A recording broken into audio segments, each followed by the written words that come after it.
Sir जुड़ गए हमारे साथ। सर पहले पहले बहुत बहुत स्वागत है सर आपका।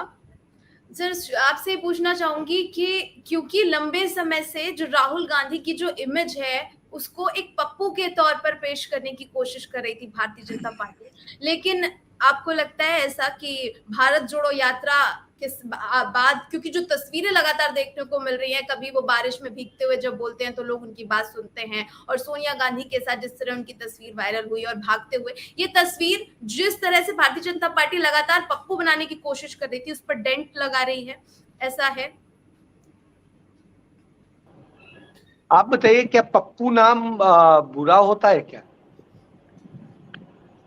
आपको एक चीज जाननी चाहिए। अर्थशास्त्र का एक नोबेल का पुरस्कार मिला मुखर्जी साहब को, और जो वो अभिजीत बनर्जी साहब को, अभिजीत मुखर्जी साहब को, और अभिजीत मुखर्जी साहब का घर का नाम पप्पू है। तो नोबलिस्ट पप्पू, नहीं पहले पहले सुन लीजिए। हाँ, तो नोबलिस्ट का नाम भी, नोबेल से बड़ा तो कोई प्राइज दुनिया में होता नहीं है फिलहाल तो वो पुरस्कार पाने वाला भी पप्पू है, तो फिर कोई भी पप्पू हो सकता है। और पप्पू यदि हार्वर्ड यूनिवर्सिटी का ग्रेजुएट लड़का और कैम्ब्रिज यूनिवर्सिटी का एमफिल का टॉपर लड़का यदि पप्पू है, तो फिर भाई फर्जी डिग्री वाला ही सबसे अच्छा है, वही काबिल है, और उसकी काबिलियत पे तो कोई बात ही नहीं है, तो फिर कोई विषय ही नहीं रह जाता है। लेकिन मैं ये कहना चाहती हूँ, नाम के पीछे जो भावना छिपी हुई है उसकी बात मैं कर रही हूँ, कि पप्पू के नाम के पीछे जिस तरह की उनकी जो भावना है कि राजनीति में नहीं आती है या एक बुद्धि नहीं है, इस तरीके के जो उनकी जो भावना है उसको लेकर मैं बोल रही हूँ। निधि, इसको लेके रामचरितमानस में तुलसीदास जी ने बहुत अच्छा लिखा है, जाकी रही भावना जैसी प्रभु मूरत देखी। तो आप समझ लीजिए उनकी भावना, वो खुद में पप्पू है। यदि जिस भावना से आप कह रहे हैं, मैं पप्पू को बुरा नहीं मानता हूं जी, तो साहब यदि वो उनकी अपनी स्थिति, मन स्थिति वो है, इसीलिए वो शायद दूसरे को, पप्पू को खराब अर्थों में लेते हैं। तो बहरहाल चलिए, उस पर विषय नहीं है।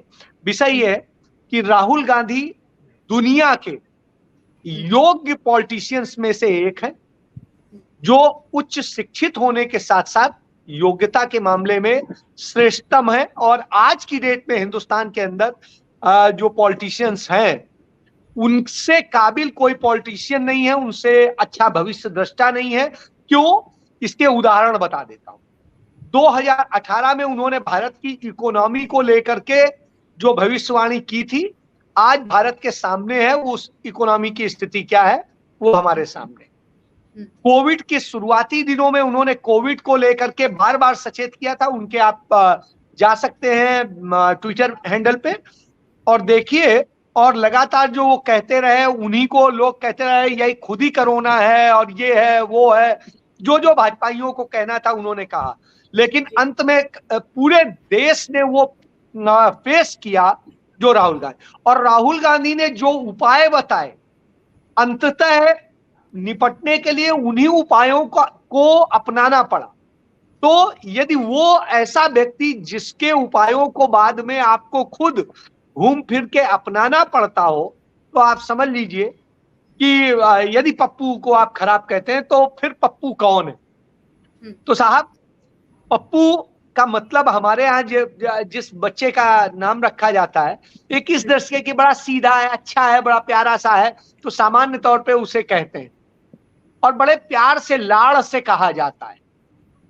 और लाड़ से जब इस तरह के नाम रखे जाते हैं तो उस लाड़ का यही अर्थ है कि साहब राहुल गांधी निश्चित रूप से मैं कहूंगा कि एक ऐसे व्यक्ति हैं, इतने सच्चे और सरल हृदय के हैं कि उन्हें पप्पू कहने में मुझे नहीं लगता है मुझे कोई गुरेज होनी चाहिए। क्योंकि जो इतना अच्छा और इतना प्यारा सा बच्चा हो, जो एक निर्मल हृदय का हो, जो झूठ ना बोलता हो, कभी अपने जीवन में झूठ को स्वीकार ना करता हो, जो सुचिता की, राजनीति की बात करता हो, तो भाई यदि वो पप्पू कहला रहा है तो मैं तो उसे सलाम करता हूं, ऐसे पप्पू। और ईश्वर करे ऐसा पप्पू जो अपनी माँ, अपनी नानी और उनकी सेवा के लिए बार बार दुनिया की बातें सुन लेता हो और उसके बाद एक बार भी सफाई न देता हो। तो आप समझिए ऐसे पप्पू, मैं तो कहता हूं मेरे घर में यदि ऐसे हो तो मैं तो धन्य महसूस करूंगा। तो सबसे बड़ी बात है, इतना काबिल, इतना बेहतरीन चरित्र का और हर तरह से अच्छा यदि किसी को बेटा मिले तो निश्चित रूप से वो भाग्यशाली होगा। तो एक ये स्थिति है। तो उस स्थिति में मैं ये मानूंगा, रही बात हिंदुस्तान के अंदर जो समस्याएं आज खड़ी हैं, उन सारी समस्याओं को इस देश में यदि कोई इकलौता लीडर जिसने समय समय पर वक्त से पहले एड्रेस किया है तो वो राहुल गांधी है, उसके अलावा तो और कोई नहीं है। और देश में नरेंद्र मोदी को खुली चुनौती, उनके मुंह पर चुनौती देने वाला यदि कोई रहा है बगैर किसी नफरत के, बगैर किसी घृणा के, तो वो राहुल गांधी रहे हैं। और इससे बड़ा बड़प्पन क्या होगा कि अपने पिता की हत्या करने वालों को भी जो क्षमा करने की स्थिति रखता हो, तो आप बताइए इतने बड़े हृदय के व्यक्ति को आप क्या कहेंगे। तो ऐसे व्यक्ति को तो यदि उसे आप पप्पू कहते हैं तो ऐसा पप्पू निश्चित रूप से मैं उस पप्पू को बिल्कुल सलाम करता हूं, बार बार सलाम करता हूं। जो देश को जोड़ने की बात करता हो, जो बेटियों के सुरक्षित भविष्य की बात करता हो, जो बेटियों के पढ़ने और उनको आगे बढ़ाने की बात करता हो, सिर्फ बातों में न करता हो, उसके लिए उसके पास में पूरी कार्य योजना हो। यदि वो योजनाएं बताता है, कोई लाभ की बात करता है या चुनावी घोषणा पत्र जारी करता है, तो उसके साथ साथ समझाता है कि हम कहां से कैसे कैसे क्या मैनेज करेंगे। और कौन कर रहा है? कोई नहीं कर रहा है। आप भारतीय जनता पार्टी का चाहे 2014 का वो देख लीजिए घोषणा पत्र, या उसके बाद के देख लीजिए, सब में झूठे वायदे हुए। राहुल गांधी ने तो कोई झूठा वायदा नहीं किया, जो कहा वो किया। तो इन सारी स्थितियों को जब आप देखेंगे तो एक बात है कि उस आदमी में मादा है और उस आदमी में वो क्षमता है कि वो संघर्ष भी कर सकता है और लड़ भी सकता है। वो डरता नहीं, क्योंकि डरता वो व्यक्ति है जो झूठा होता है। तो बस ऐसी स्थिति में पप्पू कौन है और कौन नहीं है, इसका सबसे बड़ा उदाहरण अभी हिमाचल प्रदेश में ही देखने को मिला कि ड्रोन से कैसे आलू लाद के ले जाए जा रहे थे।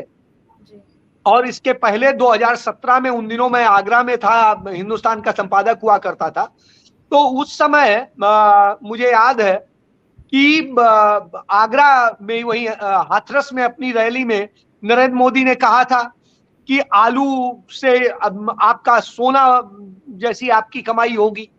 तो राहुल गांधी ने उसी बात को गुजरात में कहा, तो उसमें इधर से उधर से काट के और बना दिया गया कि हाँ राहुल गांधी का, वो तो सोने वाली बात तो खुद मोदी की बात थी।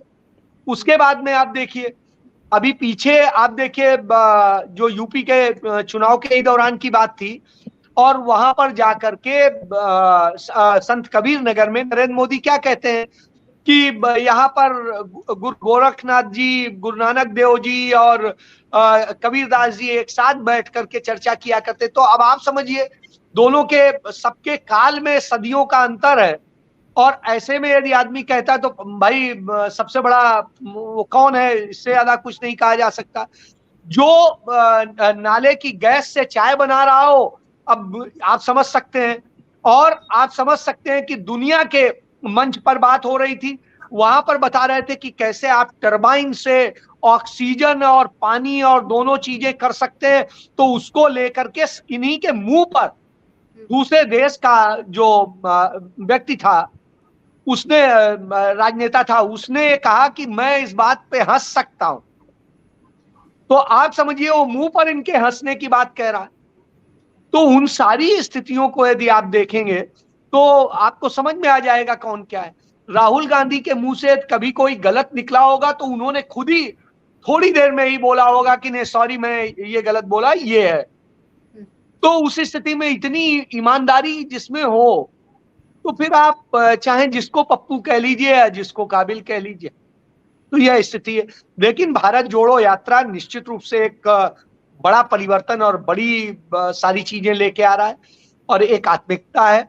और सबसे बड़ी चीज, भारतीय जनता पार्टी की एक कुंठा है कि उनको कुछ मिल नहीं रहा है, तो कभी उनके जूतों पे, कभी टी शर्ट पे, कभी स्वामी विवेकानंद के नाम पे झूठी और चीजें की जाती हैं। अब आप बताइए, उसकी जितना राहुल गांधी की यात्रा होती है उसकी लाइव स्ट्रीमिंग होती है। तो उनके यहाँ तो कोई ये है नहीं कि वो कैमरा लेके जा रहे हैं, जैसा शायद मुझे लगता है विवेक बता रहे थे अभी, है तो बिल्कुल सही है। लेकिन आप जाते हैं, यदि केदारनाथ में कहते हैं गुफा में बैठ के हम तपस्या कर रहे हैं, तो साफ कैमरा लगा होता है। आप जो है जब चल रहे होते हैं उससे गाड़ी से, तो लटक लटक के फोटोग्राफर आपकी फोटो खींच रहा होता है, वीडियो बना रहा होता है, तो साहब कैमरा जीवी कौन है? और जब माँ के पास जाते हैं तो ये भैया प्रधानमंत्री हो आप, आपके इर्द गिर्द कोई नहीं फटक सकता है बगैर परमिशन के, बगैर एसपीजी के, बगैर उसके सबकी अनुमति के, बगैर पास के। तो जब आपके मिनिस्टर्स तक नहीं ऐसे आ सकते हैं, तो कैमरा वाले ऐसे नहीं आ जाएंगे कि मीडिया ऐसे ही आ गई और वो कर ली। मीडिया को परमिशन कहां कहां की मिलेगी, कहां की नहीं मिलेगी, ये भी आपका एसपीजी तय करता है। तो आप इन सारी बातों से समझ सकते हैं कि कैमरा जीवी कौन है। और कैमरे के लिए अभी हाल की घटना देखिए, बापू का जिस दिन जन्मदिन था उसी दिन की बात है, और उपराष्ट्रपति उनके साथ में थे। उपराष्ट्रपति बिल्कुल आप देखिए जैसे लग रहा हो कि उनके अनुचर हो, उस तरह उन्होंने उनको डील किया, और फोटो के चक्कर में। और लेफ्टिनेंट गवर्नर को किस तरीके से वहां पीछे करवा दिया गया। तो ये सारी फोटो जीविता का परिचय है। और ये एक जगह नहीं हुआ है, नड्डा हो, दूसरे हो, तमाम लोग ढकेले जाते रहे हैं, ये इतिहास गवाह है। और विदेश जाते हैं तो तमाम राष्ट्राध्यक्षों के साथ में या शासनाध्यक्षों के साथ में भी वो इसी तरह का व्यवहार करते हैं। इससे आप समझ सकते हैं। तो आज तक दुनिया की जो टॉप यूनिवर्सिटीज हैं, उन्होंने देश और दुनिया की समस्याओं को लेकर यदि किसी एक हिंदुस्तान के राजनेता से चर्चा की है तो उसका नाम राहुल गांधी। उसके अलावा उन्होंने न नरेंद्र मोदी से चर्चा की है, न नरेंद्र मोदी के मंत्रियों से। मतलब पूरी दुनिया उन्हें इस काबिल नहीं समझती है कि उनसे चर्चा करे। तो दुनिया की टॉप यूनिवर्सिटीज चर्चा, जहां विद्वानों की बात होती है, सवाल जवाब होते हैं, वहां राहुल गांधी से चर्चा होती है। इससे आप समझ सकते हैं कि पप्पू कौन है और कौन नहीं है। जी।